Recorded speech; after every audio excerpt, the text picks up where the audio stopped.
Welcome to This Commerce Life. We are an unscripted podcast dedicated to small businesses and entrepreneurs in the retail and consumer packaged goods space in Canada and the United States. I am Phil Chang, co-host and co-founder. And I'm Kenny Vanucci, co-host and co-founder of This Commerce Life. Our love is the journey to retail, and our passion is sharing that with you every week.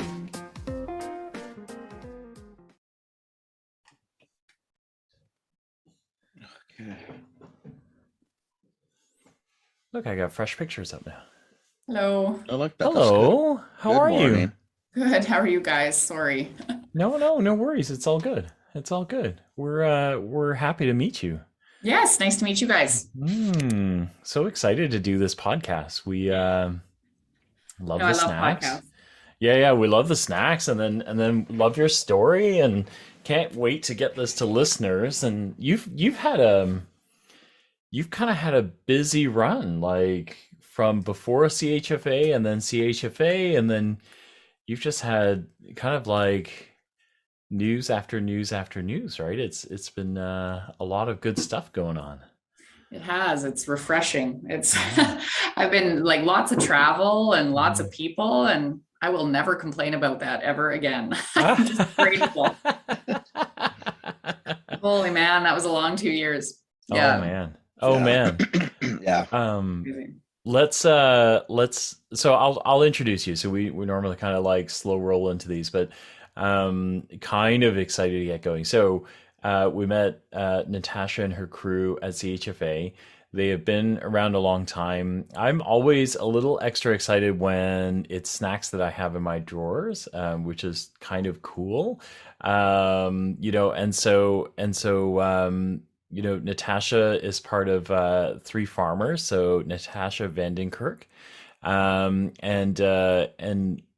so Three Farmers. We'll hear from Natasha in a little bit. Since CHFA, we were just talking about. I think you've gotten a fundraise in the middle of somewhere.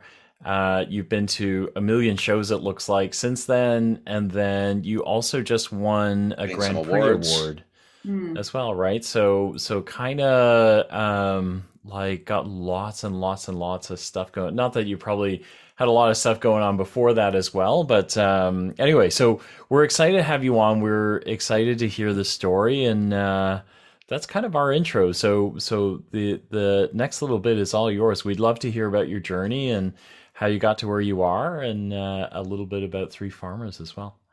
Yeah, for sure. Yeah, so thank you. So as mentioned, I'm Natasha. I'm one of the founders here at Three Farmers Foods.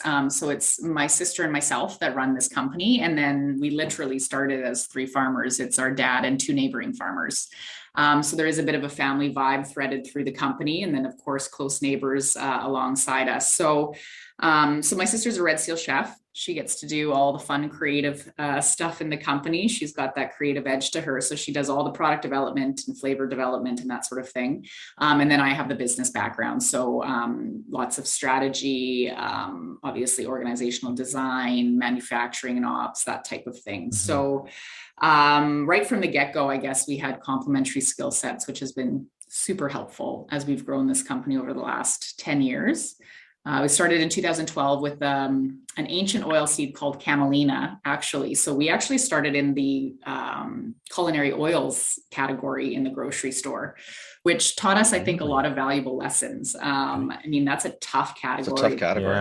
Yeah. Super tough, very cluttered. There's a million different types of oils. For sure. And, consumers don't even know why they're using the oil they use, right? It's often just passed down from generation to generation. You use olive oil because your mom used olive oil. Mm-hmm. And you don't necessarily understand the differences and nuances between the different types. So lots of education there, just understanding consumer packaged goods, what it takes to educate consumers and make them aware of a new item on shelf, how important packaging is in terms of getting that initial pull off shelf. And then again, just understanding the intricacies of working with retailers. And I think one of the biggest lessons learned when we were, plugging away with the oil was that, once that sale happens to get it onto shelf, your journey doesn't end there. That product is your responsibility until it hits that consumer's basket, and even beyond that, right into Absolutely. right? And I think a lot of people don't understand that when they get into CPG. They don't understand that responsibility is right to the last bit of consumption. Right. And so, yeah, it was a really valuable lesson in understanding how much support needs to go behind a product and needs to go behind those retail partners to make sure that it continues to move off shelf. So yeah, that was early on in our journey. We did Dragon's Den. That's where we first actually met up with Arlene. And we had closed a deal on screen. It didn't close behind the scenes, but we did work with her for about a year doing different marketing efforts and really enjoyed that experience. We then moved on, and in 2014 decided that we needed to build the brand out. And that's when we launched into snacks. So, I'd love to say that we knew exactly what was going to happen with chickpeas and that they were going to explode onto the better for you health scene, but we didn't know that. We just love chickpeas. We grow a ton of them here in Saskatchewan. We're one of the top 5 world producers of chickpeas. We're the world producer for lentils and green peas. So it made a lot of sense to add value to these beans and these legumes here at home. And that's what got us into whole bean snacking. And that's what also pulled us into manufacturing. We found out that there was no co-packer in North America that could process these the way we wanted them. We wanted them minimally processed. We did not want them fried. We wanted them air popped. And so we ended up investing in our own proprietary roasting technology to do just that, to air pop these products and then customize our own flavor blends to how we wanted them to be. So fast forward, I guess it's been 7 years with our snacks out in the marketplace, and we're the number one whole bean snack here in Canada. We are absolutely a foundational element in the better for you snack space. You'll see a lot of our SKUs on shelf across a lot of the mainstream retailers. And we are just starting our entry into the US market. So, which feels a little bit like starting over, hence all the travel, right? You got to be in the market, you got to be meeting the people, you got to be building those retailer relationships. So it's daunting, but very, very exciting. So yeah, lots of good things to come. And the US is almost like different countries, right? Like every region has its own thing. So it's really like it's one country, but it's really like 5 regions that you're going to.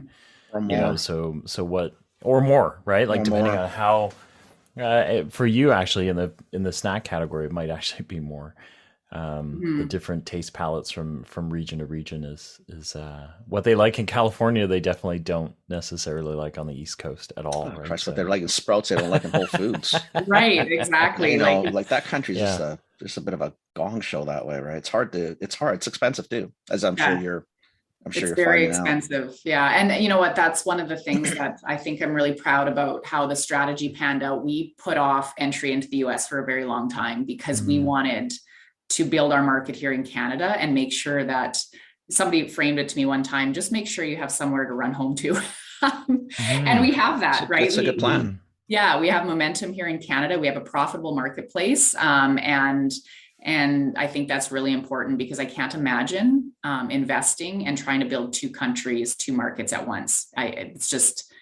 You just learn so much from that first experience in opening up a new marketplace. And so you can take those learnings and hopefully conserve some cash along the way. I'm sure if I know they're 2 distinct markets too. I don't think people really appreciate the differences. I don't think people appreciate the difference in our own country. Yeah. Yeah. What we do on the West Coast is very different than what you guys do in the prairies and very different than what they do where Phil is in the East. Yeah. You know what I mean? Yeah, like we're a vast country with very different pockets as well. And then you hit the States and it's very different. All hands on deck. You mentioned palettes, right? Like different flavor preferences across the country, right? And so you have to take all of that into account. And our strategy moving into the US here in Canada, we took a regional approach even, right? We started in the East and then we slowly moved back West. We went looking for sort of where we could get the most bang for our buck. And quite frankly, it was early days. So where we had relatives that we could stay with. Hey, whatever works, right? Yeah, whatever works. Yeah. So, that was our Canadian approach. And then when we moved into the US, we looked at the regional approach, but one of the things that we heard time and time again from other business owners that had done it was that it's challenging to stay regional because as soon as you land your your Whole Foods or your Sprouts, they immediately, you penetrate additional regions. So it kind of throws that strategy out the window. Yeah. So we're very focused, like demographically focused. So we focus on those key retailers, Whole Foods, we've presented to, we're waiting to hear back. Sprouts, we're rolling out in intro stores right now. We have distribution into HEB. That's awesome too. You got the right people. I love HEB. Yeah, no, you're with the right retailers, right? That's huge. Yeah, exactly. And those influential retailers where you can sort of build out your story and your velocities and your brand, and then magnify it from there. So we've had really good traction. We've only been down there like 12 months, right? Presenting. Good for you, though. That's really good. Huge. Yeah. That's really good. Are you going direct or are you using the distributor? Because I'm sure you're figuring that part out too. We do have some direct relationships, but mostly through distribution. So KeHE and UNFI. And which is another beast. Yes. On top of a beast, top of a beast. And they need to be managed, right? I mean, at the end of the day, they're a distributor, they move boxes, right? So you need to, even like their order systems, it's all mechanized, right? It's all automated, and automation is not perfect when you have no real history.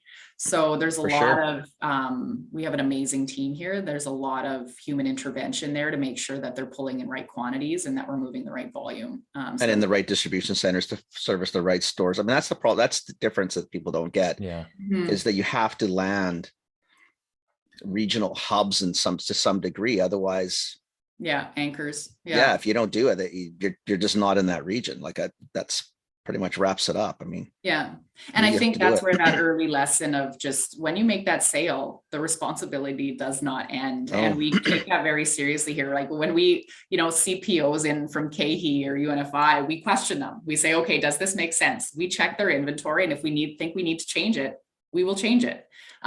So where a lot of people, I think, are just happy to get POs and they'll fill them without asking questions. I think and they don't realize that it's not all you did was you just put it in a warehouse. There's no high five. It's good. It's actually physics, right? There's an equal and opposite reaction. So if you see a PO and you celebrate, like 18 months from now, you got to be looking to go, oh my God. Did anybody look at that inventory? What happened, right? Did we sell any of that? Oh, was it in there for a game? Who did we have? Who was pulling for that warehouse? Yeah. And I mean, if we had gone into the US early on, simultaneous to our Canadian entry, like we would be in that shitstorm for sure, right? Like we wouldn't know. We wouldn't know. Well, they could actually bankrupt you, really, if you really think of it, because you know that, right? And well, now you appreciate even more that it bankrupts companies. Yeah. Oh, absolutely. It does, because their cash is all, they don't realize. I mean, it's like you said, and I'm glad the way you say it, because a lot of CPG people don't understand is that you really never don't own that product until it's actually finished. Yeah. Because retail consumers can bring it back half done. I don't like it. Yeah. There's not a retailer in the country who's not going to take it back. Yeah. Right. And guess who's going to get the debit? Exactly. At full pop. Right. Yeah. So you're kind of thinking, well, shit, man, I sold this like a year ago. Yeah. Well, not our problem. Yeah, absolutely. I know that taking responsibility for that is so important. And then knowing that also informs your strategy. One thing, I think a lot of people have short-term goals when it comes to building a brand in this space, right? There's been so many big exits and there's been so much hype around that. It's a bad mindset to get into, because then you stop thinking about improving your product, right? You stop thinking about improving that customer experience, because everything is just short term, right? Oh, I just need to make it through tomorrow, and then then it's not my problem anymore. Well, Phil and I've talked ad nauseum about that, because, like, to your point, is that it's not even that, we've had a few really big wins in the country, and so has the States. Yeah, but they're like lottery tickets, right? Like, the big 100 million, 200, 500 million exits, they happen, but they're 1 in a million. Yeah. Like there's a lot of people that lost homes and families and all the stuff behind them because they were, to your point, you're chasing the wrong dream. I mean, so let's go back to your argument a second though. So you went from oil and then into, did you go into the chickpeas because of, I mean, I know outside of the fact that you guys grow them and you like them, like, you started something. Why though? Like what? Because there really wasn't probably much in chickpea. Can we go even one step back? Like so your dad and the 2 neighboring farms, was it always in the plan? Like to clearly Kenny and I are not farmers, so we have no idea how this model works. Like was the idea always to get into, because I feel like it's unusual for farmers, no disrespect, to get into retail and make a product like. Well, I was even going to skip the I oil would because I don't even know what assume- the oil is. And I'm thinking, like, Yeah, okay, yeah, like, why would but you I just think it- wonder. I just wonder why, right? Like, I wonder why not stick to the model of I make it, I Grow sell it, it, sell I it, ship move it on, out, somebody next. else, kind of deals with it. Exactly. Yeah. Yeah. Well, and I think that model is coming home to roost right now, right? Like, look at the world we're in, right? And so, but to back to your question about sort of the origin story, certainly, like, I grew up on a farm. My dad's a farmer. My brothers are farmers. Farming is like deep in my blood. I love it. And so I think that it's often most farmers' dream to like walk into a retail store and know that's my bag of product, right? Or that's my brand. I grew that. I added value to that. It's now sitting on the retailer shelf, and I can trace that journey. But few do it because, to your point, it's a completely different set of core competencies, right? Like, I mean, farmers, like, they're a jack of all trades. They are out in the field. They love being in nature. They don't necessarily want to deal with a bunch of people every day, but like they want to have their marketers, they want to grow their food. Yeah, right. Yeah, marketing. Like, who wants to deal with a retailer? Who wants to deal with a distributor? Like, seriously, come on. And even understanding that world. Oh my God. Yeah. So it's just so foreign to them. I think that leap is just too great. And I think that's why we don't see more primary producers, farmers, actually involved with the end consumer or the retailers for that matter. So hence, my sister and I sort of jumping in and filling that gap. And I mean, at the end of the day, like, let's face it, we had no idea what we were getting into, like none, right? And so we've just sort of fumbled around and figured it out as we went. And we're just so lucky that we had 3 farmers that honestly believed in us when probably nobody else would have, right? They stuck around and they believed in this vision of taking product to market in a more direct and transparent way. And now today, I think that's one of our strengths. Like, really, what CPG brand do you know that actually has farmers as the founders and shareholders, right? That doesn't happen anymore. It's so disconnected. And everybody is so focused on, and even a brand that manufactures, this co-packer model that took over the last 10 years because nobody wanted to invest in infrastructure. But here we are, right, in this supply chain crisis where we need infrastructure in Canada. We need food security. We need to be processing goods here at home. We can't just be growing and shipping these commodities. That's what we do. We're Canadians. We dig it out of the ground. We ship minerals. We cut trees down. We ship them. We grow wheat. We ship it. Like, we don't do a lot of our own stuff. We send it to somebody else and buy it. Oh, it's done. Yes, exactly. But then we gave all that value to somebody else. And the reason they did it is because I was listening to another discussion the other day around efficiencies. We do that because it's more efficient. It's lower cost. We can do it cheaper somewhere else. But there are consequences to that. 100%. Look at the mess we're in. Yeah. Totally. Right. It's not rocket science, right? I mean, it's not, but we always have to like bear the consequences before we learn, it seems, right? Well, I guess that's sometimes unfortunately how you learn. Yeah. You learn how to ride a bike by banging it's a knee always really well, how we scratching learn. a It's nose. not Yeah, it's always a painful We're just journey. not. Well, because I think that's how humans do it. I don't think we get it. I mean, every improvement we get in automobiles or airlines is because of something tragic. Some catastrophic. We're gonna have some manufacturing come back into our country. We got a vaccine plant coming back. Why did we ever leave it? Right, exactly, right. What was the motivate? Well, what was the big deal? Why didn't we just stick around with some of these things? We do have a population. I know it's not huge, but do you grow wheat? I feel like we need. So where are you exactly? Are you in Saskatoon? Are you in? Yes. So we're located in Saskatoon. We're actually just starting a manufacturing expansion here in Saskatoon. So we're growing from like 4,000 square feet to 28,000 square feet. And the farms are close to Saskatoon. And the farms are just 4 hours south of here. So down actually. I love prairie people that just 4 hours. We'll have no traffic. It's the next neighbor. Yeah. It's the next neighbor. Yeah, it's no big deal to drive 4 hours around here. But it's legit though, right? Because 4 hours for me in Toronto, that's like 3 blocks away, and then 4 hours for Kenny in Vancouver is across town, maybe. So yours is a true 4 hours. Is like you're at 4 hours, like literally as the crow flies. Like you guys are. Sorry. Anyway, just. Like 400 kilometers. Yeah. Exactly. And that is literally the next neighbor. Yeah. That's Bob.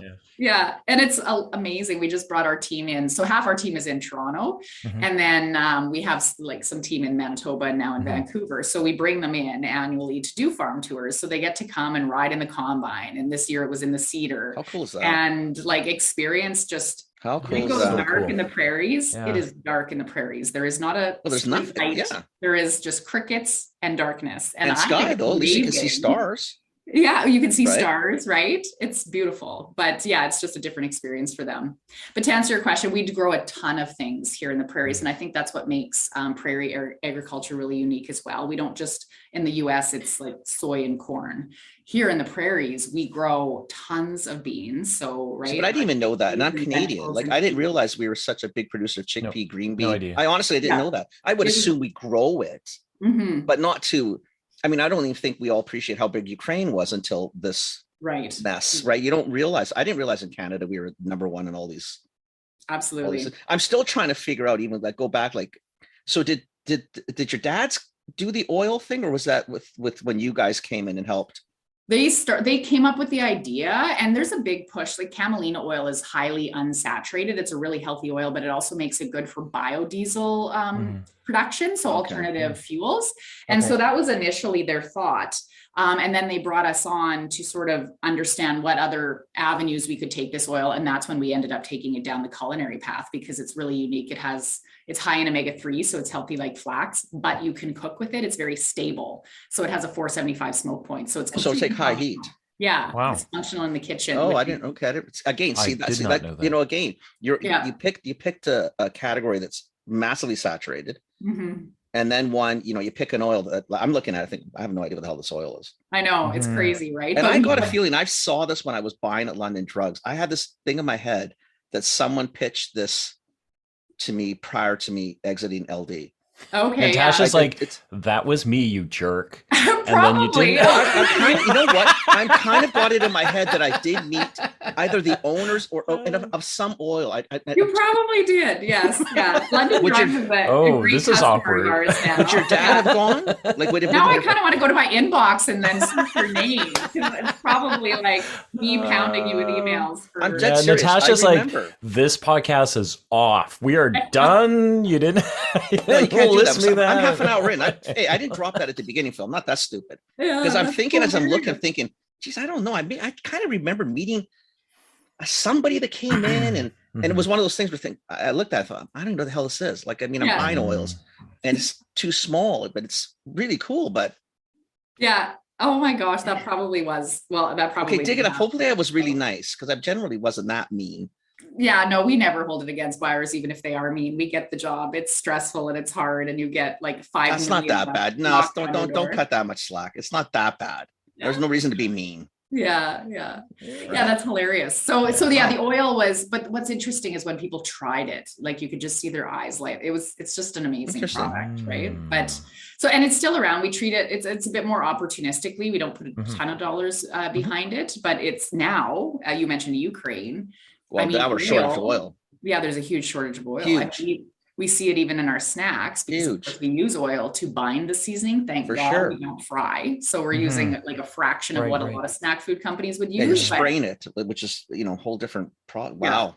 Yeah. So yeah, you just, and right now in supply chain, it's kind of like, what next, right? You're just waiting for the next. It's all going to drop sooner. Something every day is something. Yeah. I mean, it's crazy. Yeah. So a lot of brands, it's an interesting time to be in food to be in the industry, but certainly in food. Definitely in food. I don't think people appreciate how interesting it is to be in food at this particular time, unless you're actually in it.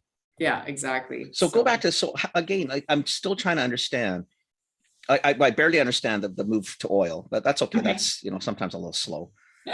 And then I'm thinking, okay, but so then, so there really wasn't a large market, 10 years ago. Snacks always been huge, obviously, but 10 years ago, I don't remember seeing the whole market going crazy with fava beans. Chickpeas I know was starting, was getting more popular because we were looking for other sources of protein and things like that. But like, why like what, you're into white space, I would assume, in essence. Yeah. And I mean, there was certainly several failures before we landed on like ready to eat chickpeas. I mean, we tried a hummus product, which was a disaster. But we made a great hummus. Chickpeas and that camelina oil make an unbelievable hummus. I bet. We thought, well, this is a great idea, but we never really thought through the logistics and the shelf life issues. That's a tough one. Yeah, that's a tough one. Fresh is tough. Yeah, fresh is super tough. So we abandoned that. And then when we landed on chickpeas, the whole concept came from looking at other cultures to say, okay, these cultures are snacking on these products all the time. They're highly nutritious. We grow a ton of them here in Saskatchewan. Why are we not why have these not penetrated mainstream North American culture, right? Like, why are these not sitting on the shelf to snack on? They're better than nuts. They're allergen free, right? We have a huge allergen situation in this world, right? School, peanut free, all that stuff. Yeah. And so that's kind of how the concept was born, was just sort of looking at other cultures and what they typically snack on. And then asking ourselves, well, what can we do to, reach the everyday North American consumer with these products? How do they need to be produced? How do they need to be packaged? What kind of call outs do we need on them? What are these consumers actually looking for? And so we launched with our first chickpeas in 2014, and it was really about back then, plant-based didn't mean much, of course, but it was about high protein, high fiber, and just healthy snacking, clean ingredients, as minimal ingredient list as possible. And chickpeas just went crazy. And so the other great thing about that is in the snack set, you do get that impulse purchase. It's a low barrier to entry, right? Sure. If you can get the product on shelf, if it's a trending product, you are going to get that natural pickup, and you're going to start with the base velocities that please the buyer, that get you more face time, which helps you grow, right? And so that's what the chickpeas did for us. And then from there, we've just similarly continued to launch pulses that are roasted in a similar way. They all have their own nuances, but we invested in manufacturing. We want to leverage that manufacturing, and that's led to our lentils and now our fava beans, which very cool. I think every item, like chickpeas are still quite niche. They're fairly dry. They're very beany. So there's a certain consumer demographic that gravitates to chickpeas. Whereas the favas that we just launched, that we just won that Retail Council Award with, they have the legs to go. They're really tasty. They're super tasty. They're not as dry. They snack like a corn nut. Yeah. The seasonings are all like non-GMO, allergen free. They're super clean, but they taste like conventional seasonings. Right. And that's what consumers really like. Some of them have a bad taste in their mouth from previous healthy snacks they've tried. And our whole goal here is to say, we don't believe just those people that shop the natural foods aisle or that can afford expensive healthy snacks deserve to eat healthy. We believe everybody deserves to eat healthy, and that they absolutely would choose these items if they tasted good. And that's really our goal, is to get out of that niche set and take these products mainstream and really build a following for healthy bean snacks. I think. How are you finding that though? So how's you're getting listings? You're going into the States, so obviously, getting traction. Definitely getting traction. I mean, what I love is when we're at a show and somebody comes up and says, well, I don't like beans, right? I don't like healthy snacks. I'm more of a conventional snacker. Just try them. And sure enough, they're like, wow, I would actually eat these. And they purchase, right? That is with the fava beans. They have the legs to go mainstream like that and to convert consumers to a different way of thinking. For sure. Not all healthy food tastes bad. You can absolutely eat healthy and not have to sacrifice on taste. And that's really the goal here. And different cultures will get it too, like fava beans, like Italians eat fava beans. It's not totally. I mean, I would never think to eat them this way, to be honest. Asians don't eat fava beans. But once we tried, I just didn't tell the kids what it was. No, they don't need to know. What's the difference? No. I just put them out on the table and like they were gone. Right. Like, but when I brought out the package, they were all like, I know, right? Because they just make assumptions. And you're like, all right, to be honest with you, but as soon as I put it in a bowl, they were gone. Like they, Because remember, like when we went to the show, Patrick asked us to go to, like he actually dragged us down, right? To see you, not dragged in that way, but you got to see. I'm thinking, like, I know all I think is Phil was a buyer, I was a buyer. Yeah, it's another snack. I mean, I get it. Yeah. It's another seasoned snack. Wow, that's, there's not like there's a shortage of them. And then you get there and you think, holy shit, man, these are actually really good. Yeah. And then, then you're a Canadian, and then you get proud of, like it gets, all these emotions. Like, it's actually a very, very good product. Yeah. And so our challenge is getting past that initial, like, I'm not going to like them. Right. Yeah. I'm not or, you know what, or so whatever. It's not even, I might like them, but really, there's 50,000 snacks. Do I really care? Yeah. Yeah. Like, do I need something new right now? Yeah, that's the noise that we need to cut through. For sure. And this other salty snacks category that we play in, we see it in the US too. Like, I was actually just reflecting on this in the US versus Canada, what's on shelf. Like, in the US, you walk down there, holy man, it is just like the whole food set or the Sprouts. It is all like kale chips, cauliflower bites, and like 3 different brands of them. And I'm thinking they're not good either. No, well, and there's no value there, right? There's not even 3. There's like 30 sometimes. You know what I mean? It's like if you walk this, you're thinking, okay, I know we all know kale chips are they were trending. I don't know if they are now. They're big, but do you need more than 2 guys? I know. Like, really? Like, do you want some variety? So I was like, there must be like either a lack of innovation, or I was just mind boggled by it. And that's so our strategy into the US, again, we don't need another chickpea down there. They've got 3 brands of chickpeas, right? That are all scrambling and fighting for shelf space. Right. Our value add is to say, guys, this is revenue and category growth over and above your basic chickpeas, right? So when we launched our lentils and now our favas here in Canada, we have not seen cannibalization. We've actually seen over and above. You should get incremental. Wow. Yeah, it's all incremental. You should. Right? So they actually get products. it. Products. But Canadians are different, though, Phil. The Canadian buyers actually get it quicker than the US buyers. I'm serious. And maybe because we've had to in our country. We don't have, first off, they've got 10 times the variety and selection of products in general. Isn't that unique? Like, so if you look at salty snacks in your household, there's probably only how many, you know what I mean? Like, if I use chips, right? Like, most people's nuts and chips. How many bags of chips do you have? Maybe 3. Maybe 4, right? Like, depending on how many children you have in the house, right? Yeah. But you don't normally go beyond that, right? Like, in your shopping basket, you go, I'm buying 3. So I'm going to look for the combo. I'm going to get 3 for 10 or whatever the number is. And then that's the bags, right? When we're done those, then I'll go back and get more. So the fact that you've now, that there's no cannibalization says that they actually recognize that it's a new snack category and they've added. Do you know what I mean? Like, so 3 salty products, you've added a 4th, which is, I think, unique. Like, I don't know how many brands would be able to say that right now. Yeah, and that's what we experience. And they all snack a little different, I think, but also they all target sort of a different person in the household. Like, whereas the chickpeas would appeal to probably like the mom in the household, the favas are certainly more like kid-friendly snacks, right? Big Crunch, certainly husband-friendly snacks. We also find that the lentils really appeal to the male in the household as well. So we're sort of figuring out those demographics, right?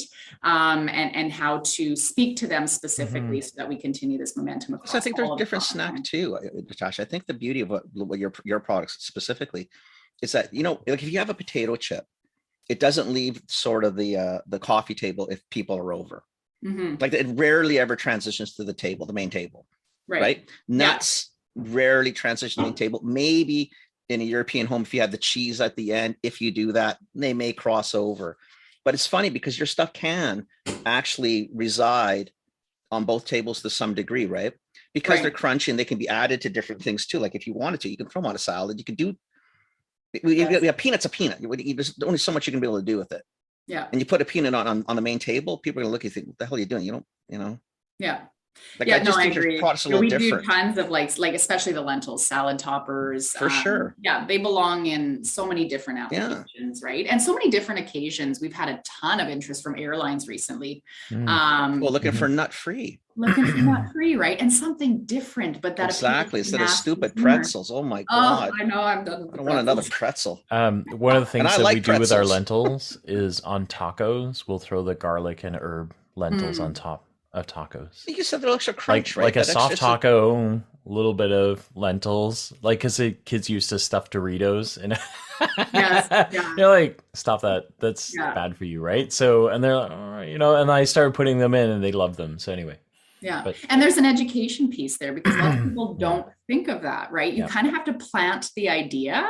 Yeah. And that's one of our strategies as well, is this, because we're a manufacturer, we get to play into the ingredient space. So we do sell bulk ingredient, and we have, wow, like since 2020, the turn of the year, just so much interest in our products and inclusion in trail mixes. People are looking for something different other than nuts, right? Salad toppers. We're playing with like a vegan bacon salad topper, like how delicious, right? So we're seeing a lot of interest there, and it's a great way of educating consumers because they start seeing these items pop up in all of their everyday items. And that sort of recall and recognition is just so important when we're building out a new category. That's very cool. So you keep saying, so like in Saskatoon or close to Saskatoon, you actually went out, you guys bought the building or have a building, and you actually bought machinery equipment. Like you're vertical right now. Yeah. So from Pop's farm and neighbor's farm to you. So we first did our first manufacturing facility was in 2018 when we custom made these ovens. And what was interesting is we actually couldn't really test the product on the ovens because it was a prototype oven. And so we couldn't actually do a full-on production run to say, what is the output that we're going to get? What is the final texture we're going to get?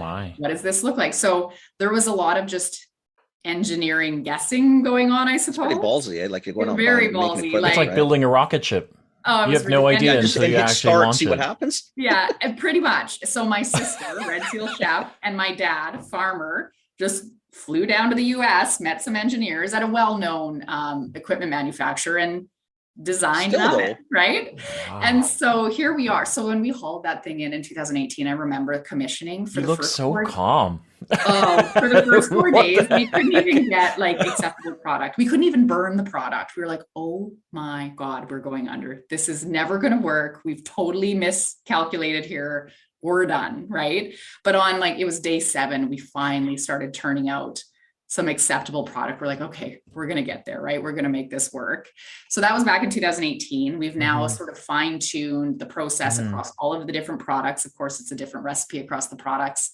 And now here we are, it's time to take that next step. So we have an investor, we have a number of investors. One of them has a real estate division. So we've located the building. The negotiations have been ongoing for 5 months. So it is supposed to close any day now. We already have the design layout ready to go, permits, submissions ready to go. So you're staying in Saskatchewan, we are staying in Saskatchewan. Yeah. So we are close to the source. It makes a lot of sense. Makes more sense. Yeah. I mean, some people would say we're at a disadvantage from a logistics perspective, but for us, Canada. Everywhere we're disadvantaged everywhere we go in Canada. There's 4 cities.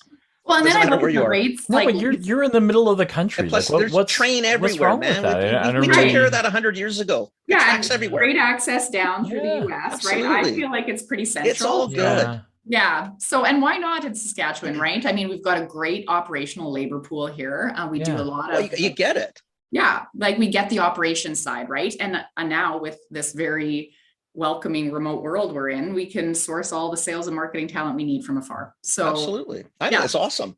Yeah, plus it's nice to keep it in the province. Yeah, exactly. And that was one of the goals when we started this company was to bring food manufacturing home to Saskatchewan and to keep it here. So we're certainly fulfilling that goal and super proud of it. I think it's awesome. I do. Yeah, so we're kind of closing our eyes and jumping right now and gonna figure it out. So it's really building out a whole new, because even with our current manufacturing, we contract the labor in. We have an amazing partner that we do that with. And so we've never really been truly responsible for all of that in-house. So it's going to that adds a whole new dimension too. It totally does. Yeah. So we're excited, and and we're in a weird labor market right now too. So we're battling that, which is changing daily. So by the minute, literally. Yeah, by the minute. So, but I actually think so. It's one of those things where, of all the places in the world, you are very well suited for the labor market.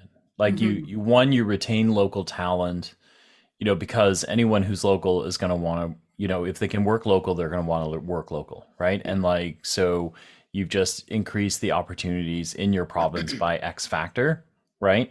And then the second thing that you don't have to battle that folks in Toronto or folks in Vancouver, right? And your folks that are in both, you'll hear constantly is, like rent just went up another 30%, like what you pay me, like I live in a cardboard box, blah, blah, blah, right? Come to Saskatchewan. It's pretty affordable. Well, you can what get a I one pay bedroom in you. Vancouver for like $2,500 a month, $3,000 a month. There's a great big room above my dad's barn you can have. Yeah, totally. Yeah. You want to live like a rustic Right? lifestyle. Yeah. No, I think we are well positioned for that actually. And one of the, again, we're unique in this space too. Like there aren't a lot of food manufacturing or consumer packaged goods company as forward facing as us. So I think that helps attract people 100%. inwards. 100%. It's mostly just it's the wages can be challenging because we're in a very commodity mining central field and they're booming right now, right? Yeah. So competing with that level of compensation can be really challenging for a food brand. Hopefully what the people will look at those, you got long-term play with you guys. Exactly. I mean, all this natural resource hit that we're all getting right now, like Canada-wide with pipelines being built, et cetera. It's great, but it's short term. Yeah, boom and like bust. That's exactly how it goes. With something like this, you've got good odds of sticking because I guess I'm assuming like how many SKUs now? 9. I mean, with all formats in and such, we'd be probably 20 plus. But you know what I mean. But you got a chance to expand, move, play. Like you can have some fun with this, right? Yeah, and so much learning opportunities too. Like food manufacturing is awesome, and food in general is awesome. Like everything in food's awesome. And there's so much opportunity for automation and doing things differently. And so I think it's just a really exciting time to be jumping into the food world. Do you get much support from the municipal and the provincial government? I'm We assuming do. Saskatchewan, the government's pretty thrilled to have people Very thrilled. sticking. Yeah, value added egg is a huge mandate for them. So we've been very fortunate to have a lot of government support, like Western Economic Diversification out here. IRAP, so National Research Council, has been so supportive over the years. Saskatchewan AgriValue, like honestly, probably not doable without those organizations. Well, I think that's why I'm asking, because I think people who are listening, especially if they're in Saskatchewan or Manitoba or that part of Alberta, like a lot of people want to, for whatever reason, want to go to the city. You can stick if you come up with an idea, like you can do some stuff like that. You'll get backed.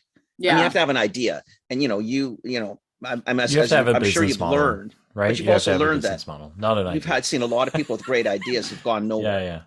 Yeah. Like again, this is not, you don't go into this because you want to make billions and you're going to sell it for $8 trillion. I mean, you can do that, but that's really a piss poor way to go into this. Like you have to have. That's a bad mind frame. Like this is just like, you got to be ready to just it's a grind. Work and pivot and learn as fast as possible. Yeah. And you got to enjoy the ride because otherwise this would be really, really painful for a lot of people. Right. But if you enjoy that kind of thing, you like, pushing yourself and learning and doing something different every single day, then this might be the life for you. Yeah. Love it. Yeah. It's pretty cool. This is pretty amazing. Yeah. I mean, I just love the Canadian. I like when we do something. I like.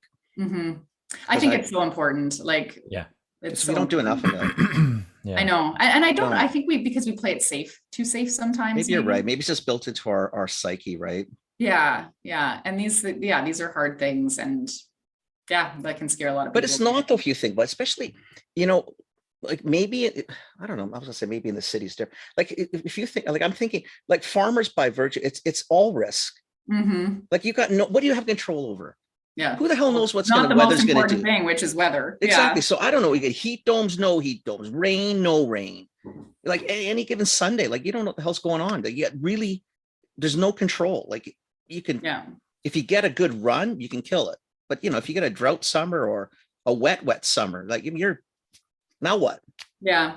And I think people don't understand, like I didn't even understand that. I grew up on a farm and I didn't fully understand that until I started, running 3 farmers and really starting to understand what farmers are up against all the time. And that is one of our dreams, is to do more of that sort of touring. Like we bring our team out every year. I think it's like, how many people never step foot on a farm in their life? Most Canadians. Most.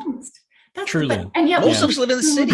We eat food 3 times a day. often more than that, right? Yeah. No And clue. like, No clue how the touches all supply of chain us. works. None of it. And I don't think it's because they're uninterested. I think it's just because they weren't given the opportunity. Yeah, but No. Natasha, I live in East Vancouver Yeah. right now. Where am I going to go? Yeah, exactly. Right. Yeah, Yeah. like, No I don't have opportunity. farms. but all over. I mean, don't have farms, think, but I don't even think that Canadians really know what a real farm looks like. Like I would venture that like most of your population knows what an orchard looks like, right? Because fruit picking is accessible, and so you kind of go, well, that's a farm, right? And you realize that's not a farm. No, like That's an orchard. It's agriculture, not, but it's an It's not orchard. even the same thing. Like it's and in not our even province, close, that right? was an Like, orchard. Now it's a vineyard. yeah. right. It's not even an orchard anymore. But a vineyard is also not the same thing, right? No. Like it's just not. It's Anyway, the sheer scale that I think it's so interesting. Like, even in this, it's funny too, because when we're like going to buy a piece of machinery for the operation, it's say it's $1 million for the oven. Mhm. Our farmers are kind of like, what's the big deal, right? They spend, $3 What's a million combine bucks on a cost? combine every year, right? Exactly. Like it's the scale of which they operate is unbelievable, Right. right? And the technology too. Technology has changed farming in so many ways for the better. And I think consumers aren't aware of that too. Like how many advancements there have been from an environmental perspective, direct sure. seeding, all of the intercropping that's done, right? So mimicking nature more than one crop in a field, right? Cover crops. There's just so many. Yeah, less cool- fertilizer, putting different things in to help that Totally. part of it. Like it's all So all good many stuff. sustainable efforts. So anyways, our goal would be someday to do like multiple tours a year of retail partners. We've done that already, but also just consumers, right? Like running contests. And Might be a bringing cool them out for contest win. experience. Come to the farm for a week. Yeah, I think it's amazing. But of course, I think it's amazing because I grew up there and I love it. I think I a think lot it's of amazing. don't kid yourself. I think there's a Yeah. lot more people. I think especially we just started the mess we're in. Like we've got another 18 to 36 months of this. I don't think people appreciate how bad this is going to get. Yeah. So I think once we start really getting into the shit show that's coming, I think people will really start to appreciate why it's not the worst idea to plant some of your own tomatoes, maybe in the backyard, or some of your own greens, or appreciate the fact that, by virtue of absolute awesome luck, we're in a country that can grow a lot of stuff. Yes. Yeah. Like, I've I said think that we through got to this start. whole thing. I'm like, I am so glad I know farmers. Exactly. It's just by birth. It's not like it's not like we had any great, luckily our parents all decided to come to this country. I mean, we could have been anywhere. Yeah. Not the worst place to be. I was laughing about it last year because I've been planting. I love planting. I'm not any good at it. I plant them, I water them. That's and then hope they grow. Yeah, kind of. Isn't that farming? But I no. Not a lot. No. So you gotta watch the video. Please grow. So Colin Rosengren, right? Yes, One of the farmers. Yeah. Like in the video, he like scoops some soil and he's like, "Oh yeah, you can smell it. It's still active." I'm like, "What's active? In what? What are you talking about? Like what? Yeah. I don't even know what I'm smelling." But so I grew snow peas, right? But I grew like 3 plants, right? So I have a family of 5, right? So you're like, okay, so I got 2 snow peas today. I get 2 tomorrow. Right. You're like, I actually have to go to the store and supplement. Yes. Yeah. But you know what? But that's how you learn. So you know what you learn? Yeah, Can you imagine how many snow peas you have to grow just for your house? No, Right. that's exactly exactly The whole right. yard Like would even have to be spinach, snow right? peas. You're kind of like, okay, I'm gonna grow enough spinach. I got a half dozen spinach plants. And you're going, this is enough for one of us. Like I don't know what the rest of you are gonna do, but like one of us can have spinach. Like that's it, right? And that's like if you go on a diet, you just conserve. One of us can have spinach once a week, and God knows what happens in the winter. Because I didn't make that much, right? Like I just don't like. So I think all of those things, like scale, it's amazing, right? Because you just don't appreciate it, right? I mean, because it's out of our system. I mean, most of us are urban. Yeah, and seeing is believing, right? That's why I just think it's so important. Even teaching it in school, right? We have egg in the classroom here throughout the prairies. I think they have it out east and out west as well, where kids do learn about some of these things because. Again, just food. It's food, right? Yeah. We take it for granted, though. You know what we're like, though, because what do we have to? When do we worry about food in Canada? Yeah. Really? Yeah, this year. This year, this the next little bit. Where the next few years. But again, remember, we're still in the part of the world that no matter what, because we have money, we will have the food. I know. Not maybe as much as we've had, but there's a lot of other places in this country or the world that aren't going to have the food. I think people really will start to appreciate how much we really need to take care of. Yeah. Like, especially the prairies, because in our country, you guys crank out a lot of food. Right. Yeah. Yeah, for sure. I don't care if it's plant-based, animal-based. Like, I don't think you need to me, it doesn't change matter your which phone one, number, Natasha. Like, I think later this year when all the wheat shortages start hitting, people are going to be like, hey, Natasha, you got like you got a little bit of She's sun a in free wheat. farmers lady. I'm going to can call you her slide up. Yeah. slide me some wheat? You know, just a couple bags. A couple of bags. And if you don't mind, can you Or grind, can you mine bill for grind it just to this farmers. level? I'll just swing by and grab some, you know. No one will know. Just a midnight run. Yeah, I think you're right though. I think there's going to be a huge mindset shift around just food, right? And I think like store shelves being empty, that's scary. That especially for people that, you know, might not have thought further than that store shelf, like what's behind that store shelf? What is that system and what does it look like? And do I need to be more involved in it, or do I need to understand it more? So that I can. Well, I think we've all learned that part. I mean, some of us, because we were in food already, kind of maybe appreciate it to some degree a little more, but yeah, it's gonna be an interesting time. This has been so it's fascinating. I think it's really cool. I mean, first off, your product's very good. Yeah. Love the Canadian prairie play. I mean, it's awesome. Oh, well, thank you. And it's nice that you guys are continuing conversations. On. Yeah, no, thank you. I often, like, I always feel like the doom and gloom girl. So I like having these conversations about like, what is the reality of our situation today? There's a reality that is a doom and gloom at the moment. But that doesn't mean it has to be forever. If we don't start talking about it and we don't start learning, then it becomes a doom and gloom. It will, because you're just ignorant to it. But if we talk about it, this is good. You got just a lot of super positive things that come out of this. I think there's and I think that you are part of a handful. You know, we've met a few brands. There's a handful that are starting to really like kind of zero in on, you know, doing things local and kind of keeping things local. You're one of them. The Made Local folks that make the bars in Nova Scotia, she talks about, you know, like knowing everybody in her chain and then like being connected to local aviaries and all these, you know, sort of folks. So, you know, so we're starting to hear it, but there's kind of a small few of you that are really, you just need to keep pushing it, because we need more of us to understand it and support it. We may never build our own aviaries. We're not going to get our own farms. But for crying out loud, we better start supporting our farmers 100%, in our country. 100%. Like this is ours. But also even just job wise, moving into all of it. Food manufacturing, like there's so many opportunities for careers in this space. 100%. So, you know, you don't have to be a farmer. You can just be part of the supply chain. Get us, teach us all how to get things to shelf easier. Yeah. We found out we're broken in a lot of spots. All fixable. Yeah. But we just need now to get fixing it. Yeah. And what we found out through that was every piece of the supply chain is just as important. It's critical. One, right? Like those truck drivers, they're pretty damn important. Especially when you don't have any all of a sudden. Right? Yeah. Even when we're making our product, we can have our chickpeas and we can have our sunflower oil and our seasoning. But if I don't have a box to put it in, I can't get it to shelf. Exactly. Right? There's nothing you can do with it. Yeah. Every component is just as important as the next. Absolutely. Yeah. You're very cool. Amazing. I'm glad you came on. Thank you. No, well, thank you for having me. I certainly appreciate it. Love these conversations. No, that was really neat. If people want to find you, not to ask you for wheat or anything that's shortage wise, well, Phil and I might. Maybe you are not allowed to call Natasha and ask her for something that we're short on shelves. Unless it's my product, then I want to hear about it. That's different. That's a whole different story. No, then you go to the website and order it. And then exactly. You don't have any problems there. But is there somewhere like it's really good to find you?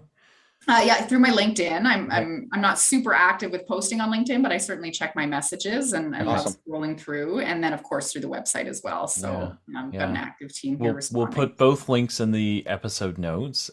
We look forward to watching you grow and expand, and we love what you're doing. If you ever have new news and you want to be able to share it, just ping us, and you've got an open invite to come back on. Go anytime. Canada, man. We're all over. I love this. I love it. If you see an emerging issue you want to talk about, we love these conversations, and you know, so we'd love to have you back anytime you want. Okay, that sounds great. Well, maybe you guys will be first on my list for the farm tours. There we go. Oh, I'd love to do a farm tour. Oh, we'd be in. I'll you know. So one of those things that's on our list, we're sorting out some of these things, is we'd love to be able to do some videos of businesses that we love, right? So we've got a list of them. You don't know Totally. it because it's in my head, but you're already on the list. But a videoed farm tour would be amazing. We'd like to actually go. We'd love to go across the country if we could. Yeah. That's and amazing. actually film people like you and talk about it to actually show more Canadians that listen, we do have a lot of really cool people in this country. Yeah. Like we can do shit. Yeah. If we want to. If we don't want to, that's amazing fine, shit, not do we can shit. do we have stuff. amazing like, shit. Cool shit, right? Yeah. So, I think that's an awesome idea. So many stories like untold, right? So there's awesome stories, right? Yeah. Well, sign us up. That's great. And I'll make a note because once this facility opens, it'll just let us know. I'd love to have you back on, hear where you're going, what's going on. Yeah. Awesome. Trials and tribulations, always both, because I think, we have listeners that are trying to get in this space. And I think they need to hear from people like you that have had the experience, and, they have to understand it's not a given. You're not going to go from 0 to 100 million. It just doesn't happen. Yeah. Or if it does, it's very few and far between, obviously. Yeah, for sure. It's a grind. That was awesome. All right. Thanks, Natasha. Thank you, guys. Thank you. Really appreciate it. Have a good day. Take care. Thanks, you too. Phil, stick around. Yeah. That was very cool, man. She's cool. You know what it is too? It's just I just love the I guess public. I like the generational plays too, right? Like I mean, the folks farm, and then one goes into culinary, one goes into business, and they end up back on the farm, and they kind of. And I love this fact that we're actually processing and producing, here, and not doing what we typically do with almost all our resources, which ship them out and then buy them back, processed. Right? I mean, that's what Canadians have always done. Yeah. I mean, our country's sort of based on that. We're great at shipping shit out and bringing it back. Yeah. Finished, right? Why do that? I know. It's right. But it's super cool. I think you maybe need to be a farmer though too. They're ballsy, right? I mean, farming is you're already a different person, because you really, what control do you have over the weather, which is the main component? You got zero. No, but right? It's just the skill set, right? Like, I mean, they understand the automation and all that stuff and all the new technology that's coming out. And then they got this ancient technology, right? Like, really, in the video, one of the founding farmers, he scoops soil. So I get it's for video and everything, but he scoops soil and he's like, it's cold, but there's still a lot of active. You can smell it. I'm like, well, I guess maybe you can though, but you get to know that, right? And then I know what I'm smelling. I don't know what I'm. Like, it's amazing, right? So to me, I think it's all really cool. Yeah. I think it's all really cool. And I'm glad she came on. That was really interesting. Yeah, that was really cool. Yeah, I enjoyed that. I really like it. Yeah. Okay. Awesome. Thanks for listening, folks. Thank you very much, everybody. Yeah. Okay.